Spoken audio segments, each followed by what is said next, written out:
بسم اللہ الرحمن الرحیم۔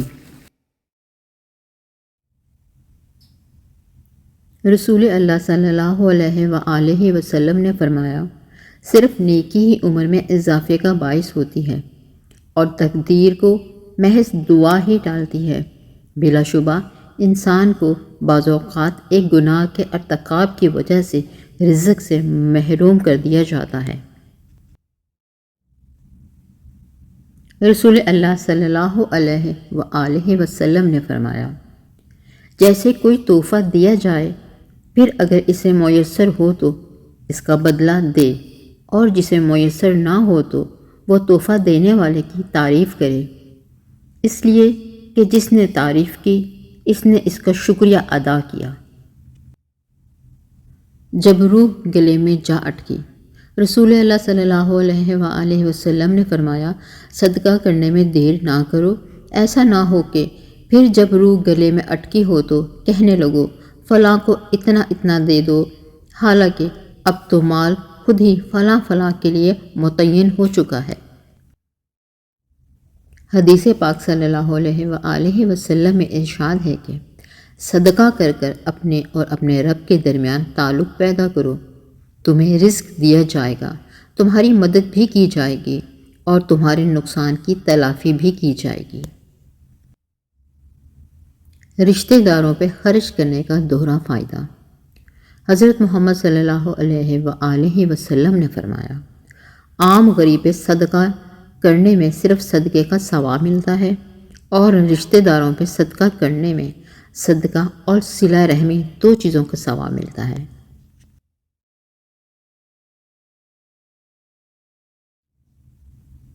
رسول اللہ صلی اللہ علیہ وآلہ وسلم نے فرمایا، جب آدمی ثواب کی نیت سے اپنے اہل و عیال پر خرچ کرے بس وہ بھی اس کے لیے صدقہ ہے۔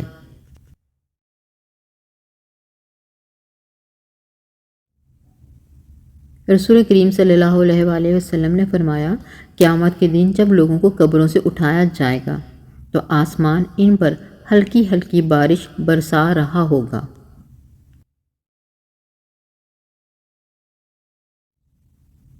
رسول اللہ صلی اللہ علیہ وآلہ وسلم نے فرمایا، اگر کوئی شخص اجازت کے بغیر تمہارے ہاں جھانکے اور تم کنکری مار کر اس کی آنکھ پھوڑ دو تو تم پر کوئی گناہ نہیں۔ قیامت کی نشانی۔ رسول پاک صلی اللہ علیہ وآلہ وسلم نے فرمایا، زمانہ جلدی جلدی گزرے گا اور دین کا علم دنیا میں کم ہو جائے گا، دلوں میں بخیلی سما جائے گی اور لڑائی بڑھ جائے گی۔ آپ صلی اللہ علیہ وآلہ وسلم نے فرمایا، آباد رہے وہ شخص جو میری حدیث دوسروں تک پہنچائے۔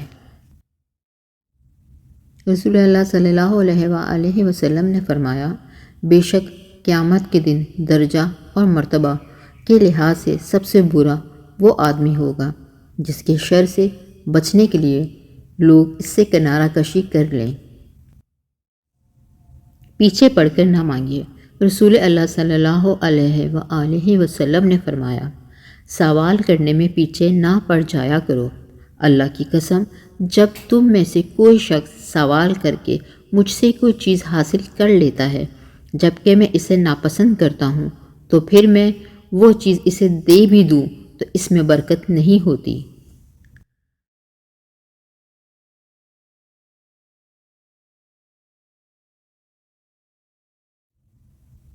جمعہ ترک کرنے کی سزا۔ رسول پاک صلی اللہ علیہ وآلہ وسلم نے فرمایا، لوگوں کو جمعے کی نماز ترک کرنے سے باز آنا چاہیے، ورنہ اللہ ان کے دلوں پہ مہر لگا دے گا اور پھر وہ غافلوں میں سے ہوں گے۔ فرمان آخری نبی صلی اللہ علیہ وآلہ وسلم ہے، جس کا روزے کی حالت میں انتقال ہو، اللہ پاک اس کو قیامت تک روزوں کا ثواب عطا فرماتا ہے۔ رسول اللہ صلی اللہ علیہ وآلہ وسلم نے ارشاد فرمایا، اگر کوئی صاحب طاقت ہو تو اسے نکاح کر لینا چاہیے، کیونکہ نظر کو نیچے رکھنے اور شرمگاہ کو بدفعلی سے محفوظ رکھنے کا یہ ذریعہ ہے، اور کسی میں نکاح کرنے کی طاقت نہ ہو تو اسے روزے رکھنے چاہیے، کیونکہ وہ اس کی شہوت کو ختم کر دیتا ہے۔ اللہ کے رسول صلی اللہ علیہ وآلہ وسلم نے فرمایا، جب شیطان کو جنت سے نکالا جا رہا تھا تو اس نے رب سے کہا، تیرے بندے کو اس وقت تک گمراہ کرتا رہوں گا جب تک ان کے جسم میں روح رہے گی۔ اس پر اللہ رب العزت نے فرمایا، میں اپنے بندے کو اس وقت تک بخشتا رہوں گا جب تک وہ مجھ سے استغفار کرتے رہیں گے۔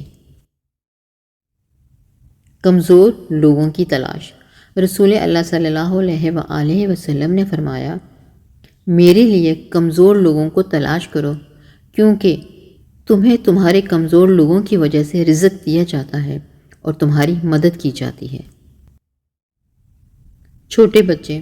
رسول اللہ صلی اللہ علیہ وآلہ وسلم نے فرمایا، چھوٹے بچے جنت کے پانی کے کیڑے ہیں، وہ جنت کے اندر ہی رہتے ہیں۔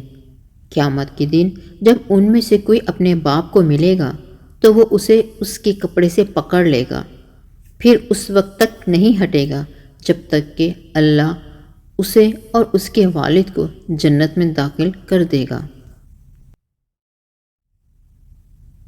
تحفہ دے کے واپس لینا۔ رسول اللہ صلی اللہ علیہ وآلہ وسلم نے فرمایا، جو شخص کسی کو عطیہ دے تو پھر اس کے لیے جائز نہیں کہ اسے واپس لے، مگر والد اپنی اولاد کو جو عطیہ دے اسے واپس لے سکتا ہے، اور جو شخص تحفہ دے کے واپس لیتا ہے وہ اس کتے کی طرح ہے جو کھاتا ہے حتیٰ کہ جب حسب ضرورت سے زیادہ سیر ہو جاتا ہے تو کہہ کرتا ہے اور اپنی کہہ کو چاٹنے لگتا ہے۔ محمد صلی اللہ علیہ وآلہ وسلم نے فرمایا، جو شخص پابندی کے ساتھ استغفار کرتا ہے اللہ تعالیٰ اس کے ہر غم سے اور ہر مشکل سے نکلنے کا راستہ بنا دیتا ہے اور اسے وہاں سے رزق دیتا ہے جہاں سے اس کے وہم و گمان میں بھی نہ ہو۔ رسول اللہ صلی اللہ علیہ وآلہ وسلم نے فرمایا، ہر دن صبح 2 فرشتے اترتے ہیں، ان میں سے ایک دعا کرتا ہے اور کہتا ہے، اے اللہ خرچ کرنے والے کو بہتر بدل عطا فرما، اور دوسرا التجا کرتا ہے، اے اللہ جو خرچ نہ کرے اس کا مال تلف فرما دے۔ رسول اللہ صلی اللہ علیہ وآلہ وسلم نے فرمایا، غسل جنابت کا طریقہ یہ ہے کہ پہلے اپنی شرمگاہ کو دھو، پھر وضو کرو اور پھر اپنے سر پہ 3 مرتبہ پانی ڈال کر حسب عادت غسل کرو۔ رسول اللہ صلی اللہ علیہ وآلہ وسلم نے فرمایا، جب قبر کھلے گی تو قرآن اپنے پڑھنے والے سے کہے گا، دوپہر کی گرمی میں روزے کی وجہ سے میں نے تجھے پیاسا رکھا اور رات کو تہجد کی وجہ سے تجھے سونے نہ دیا، چنانچہ غم زدہ نہ ہونا، آج میں قبر میں تیرا ساتھی ہوں۔ رسول اللہ صلی اللہ علیہ وآلہ وسلم نے فرمایا، بے شک مومن اپنے حسن اخلاق کی وجہ سے روزے دار اور تہجد گزار شخص کا درجہ پا لیتا ہے۔ استغفار۔ رسول اللہ صلی اللہ علیہ وآلہ وسلم نے ارشاد فرمایا، دلوں پر بھی زنگ لگ جاتا ہے جیسے تانبے پر زنگ آ جاتا ہے، اور دلوں کا زنگ دور کرنے والی چیز استغفار ہے۔ جنت کیسی ہے؟ رسول اللہ صلی اللہ علیہ وآلہ وسلم نے فرمایا، جنت کی عمارت کی 1 اینٹ چاندی کی ہے اور 1 اینٹ سونے کی، اور اس کا گارا خالص مشک ہے، اور اس کی کنکریاں موتی اور یاقوت ہیں، اور اس کی مٹی زعفران ہے۔ جنت کے 4 اعلان۔ رسول اللہ صلی اللہ علیہ وآلہ وسلم نے فرمایا، جنت میں ایک اعلان کرنے والا اعلان کرے گا، اب تم صحت مند رہو گے، کبھی بیمار نہیں ہوگے۔